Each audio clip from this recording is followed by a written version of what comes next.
Pouvez-vous me dire, s'il vous plaît, par où je peux partir d'ici? Cela dépend surtout de l'endroit où tu veux aller. Peu importe l'endroit, Dans ce cas, peu importe le chemin que tu prendras. il me suffit d'arriver quelque part. Près d'ici habitent le Chapelier, le Lièvre de Mars et le Loir. Tu peux leur rendre visite, ils sont tous fous. Mais je ne veux pas aller voir des fous. Impossible de faire autrement. Nous sommes tous fous ici. Je suis fou, tu es folle. Comment savez-vous que je suis folle? Si tu n'étais pas folle, tu ne serais pas venue ici. Lewis Carroll fait paraître les aventures d'Alice au Pays des Merveilles en 1865 en Angleterre.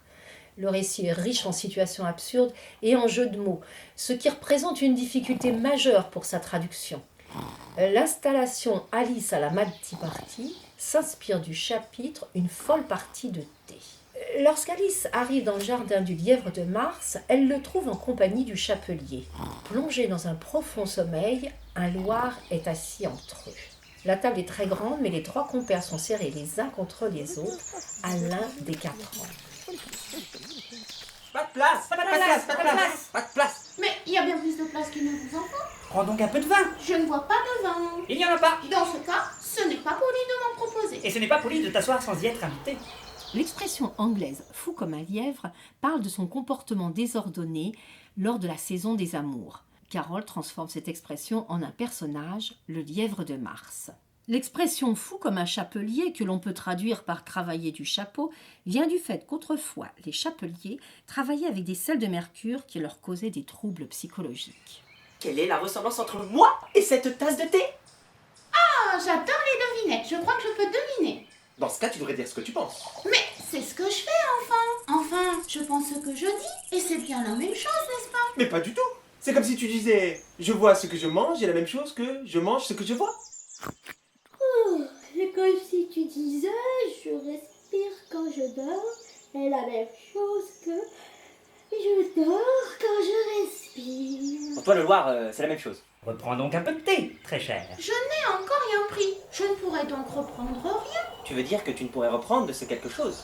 Quand il n'y a rien, ça ne doit pas être facile de reprendre de ce rien. Voilà qui est intéressant. Bien sûr que ce thé est récent. C'est un thé du jour. Exceptionnellement, et pour les besoins de l'installation, la liste des invités s'est allongée. D'autres figures vont se joindre à la Mad Tea Party. Je me suis basée sur les textes de Lewis Carroll et sur les gravures de John Tenniel pour créer des chaises personnages. Alice a déjà rencontré la duchesse dans sa cuisine. C'est une femme prétentieuse et brusque. Elle invente des morales farfelues en toute occasion, et à force de traiter son bébé de cochon, celui-ci s'est transformé en porcelet et s'est enfui dans les bois.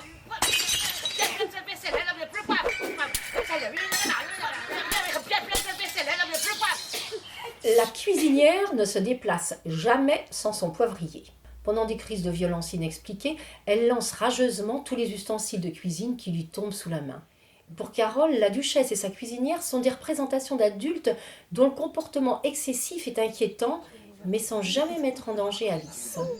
Alice, ma chère enfant, tu es perdue dans tes pensées et tu en oublies de parler. Je ne peux pas encore te dire quelle est la morale de cela, mais je m'en souviendrai dans peu de temps. On peut tirer une morale de tout. Et la morale de ce fait est occupez-vous du sens et les mots s'occuperont d'eux-mêmes. Bien, je te fais cadeau de tout ce que je t'ai dit jusqu'à maintenant. Voilà un cadeau qui ne coûte pas cher à Madame la Duchesse. Je suis bien contente qu'on ne m'offre pas cette sorte de cadeau pour mon anniversaire. Et la morale de ceci est rien console mieux qu'une bonne tasse de théorie.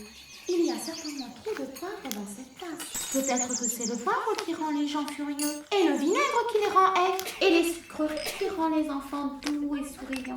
Je voudrais bien que tout le monde le sache, et comme cela les gens seraient moins avares de bonbons. Le chat de Chester peut apparaître et disparaître à sa guise, ne laissant apparent que son mystérieux sourire. Madame la Duchesse, pouvez-vous me dire pourquoi votre chat sourit ainsi?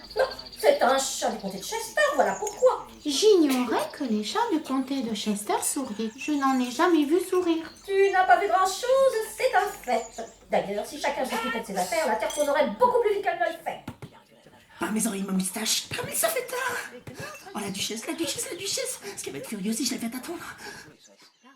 Carroll décrit le lapin blanc dans un article intitulé Alice à la scène, publié dans une revue londonienne.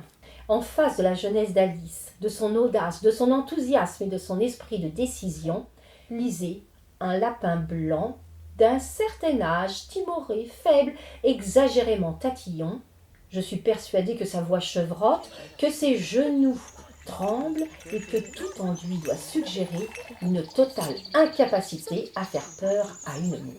Qu'on leur coupe la tête! Pas encore. Il y a d'abord la lecture de l'acte d'accusation. Alors, qu'attendez-vous pour lire? Notre reine de cœur avait fait des tartes tout au long d'un beau jour d'été, mais le valet de cœur a dérobé ces tartes et les a toutes emportées. À travers ses extravagances, la reine de cœur incarne une indomptable colère, une sorte de furie furieuse. Elle voit souvent rouge. Elle aime les roses rouges, n'hésite pas à cuisiner elle-même ses tartes aux fruits rouges que le valet de cœur lui vole selon une comptine anglaise. Mais de quoi sont faites les tartes? De poivre principalement.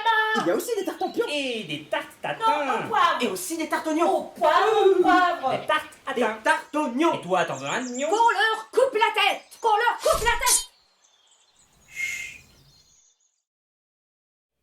Lewis Carroll reprend au pied de la lettre la comptine traditionnelle. Et puisque le valet de cœur a volé des tartes à la reine, il faut lui faire un procès. Mais il n'y a pas trop à s'inquiéter, car au pays des merveilles, si les sujets de la reine sont nombreux à perdre la tête, personne n'est jamais décapité. Voilà une glorieuse arrivée, n'est-il pas vrai? Je crains que vous n'ayez pas une grande pratique de l'équitation. Qu'est-ce qui vous fait dire cela? Je me suis exercé à toute outrance. Quelques années après les aventures d'Alice au pays des merveilles, Lewis Carroll en publie une suite qui s'intitule « De l'autre côté du miroir et de ce qu'Alice y découvrit ». Contrairement aux autres personnages, le Cavalier Blanc ne fait pas partie du pays des merveilles. Il vient du pays du miroir, qui a la géographie d'un gigantesque échiquier. Et il en est l'une des pièces, le cavalier, chargé d'assurer la protection du pion Alice, qui deviendra ensuite, à son tour, une reine. Mais à quoi servent ces brassards aux pattes de votre cheval? Ces brassards armés de pointes de fer servent à protéger ma fougueuse monture des morsures de requins. Il est toujours bon de tout prévoir, voyez-vous bien. C'est un objet de mon invention. Le cavalier, c'est le personnage que Carroll a choisi pour se parodier. Carroll était lui-même un inventeur très productif et un grand timide, perdant tout panache devant la vraie Alice, devenue une jeune fille. Au travers du Cavalier Blanc, Lewis Carroll fait ses adieux à Alice enfant et l'accompagne symboliquement au commencement de sa vie de femme. Voudrez-vous bien une tasse de thé méritée? Merci à vous, mais pas à présent. Je suis venu vous accompagner jusqu'à la lisière de la forêt. Ensuite, il faudra que je me revienne, voyez-vous bien. En matière d'équitation, le grand art, voyez-vous, c'est de garder... J'espère que vous n'avez rien de cassé. Oh, rien qui vaille la peine d'en parler. Il ne vous reste que quelques mètres, mais tout d'abord, vous allez assister à mon départ, n'est-ce pas? Attendez que je sois arrivé au tournant de la route pour agiter votre mouchoir. Cela me donnera du courage. Bien sûr que j'attendrai. Merci beaucoup de m'avoir accompagné si loin.